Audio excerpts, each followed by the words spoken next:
nakibot kita no sa sitwasyon subong amo na gani nga nakadto kita di para maaton masaksihan kung ano gid palang ginapangayo nga gusto sa aton nga mga PDL. Pero although sang ligad si Mana panino nga nagpaabot sa aton ng pamilya sa aton nga mga PDL nga may problema to Atty. Ray Gorgonio nga may naginaipit sila especially sa pagdalaw ang ilang mga pagkaon tagiban pa nga mga kinanglanon sa aton da PDL sa sulod nga ginagyutan sila sa bagong warden. So, kaya hindi man imabot ang ini nga sitwasyon kung ang warden dire si Atty. Crisel Hawi, maayo ang communication sa maayo ang pagatipan sa PDL. So, first time ni ako nakatilaw man kuda mo almost 1 year and 5 months ko.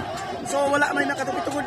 Ang warden, ako cooperative ang warden, kapamati sa mga problema sa PDL, pero kung ang isa ka warden, hindi siya mamati sa problema sa PDL, nga ginatakol nila mismo sa sulod, so mga problema gid. So, nakibot man kita nga sobra ka stricto ang inipunong warden base sa ginahambal sa mga pamilya nga nag-report sa aton kay sila gali mismo grabe ang pag-ipit sa ila. So amo na siguro nga dapat atong ginapanawagan ang CHR, atong ginapanawagan ang mga simbahan nga nagamisa di mismo sa sulod sang jail nga dapat magabulig sa sining nga sitwasyon nga kapanawagan sila nga ilisan ining warden kay kung maayo ang warden sa sining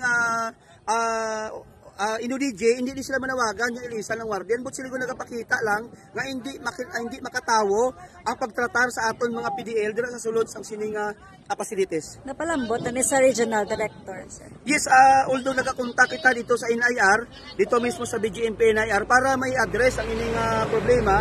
So, asang nasyonal subong no, ang karapatan nasyonal nagabulig man sa pag-kontak dito sa nasyonal para mabuligan ang aton mga PDL kag may address ang ila subong ginapanawagan. Mga sano lang di si Warden Awi? Ay pagkabalo ko siguro almost a month o wala lang ko hindi lang ko magsala o either basi awake pa lang. Oo. Wala lang ko di lang ko wala ta kabalo ko na. Pero ang ilang reklamo si Mana na ni. Si Mana na reklamo nila isa ka si Mana nang pagsulod sa bagong warden allegedly ginahambal sa mga pamilya, ginaipit na sila. Bisan pagkaon nila, pati ang mga balaklon sa sulper kataas ang presyo. So, buabot sila yun, may sitwasyon niya hindi maayo ang pagdumalas ang siling nga warden. Oo. Basi may rason, sir, si warden nga muna ang nilimo sa ila, dili nga ginigpitan sila, wala man to, no? I don't know, kaya araw man sila sa sulod.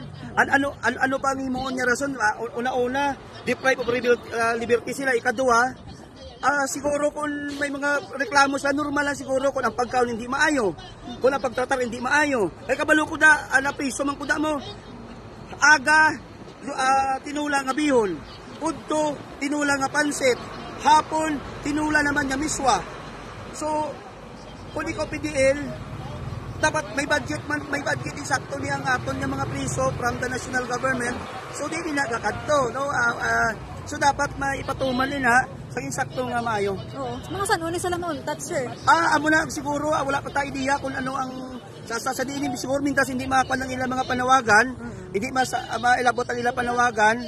So, basi hindi ko lang makuha kay wala ta direkta nga komunikasyon sa ila. Oo, wala pa man di kapakita si Awi sa ila?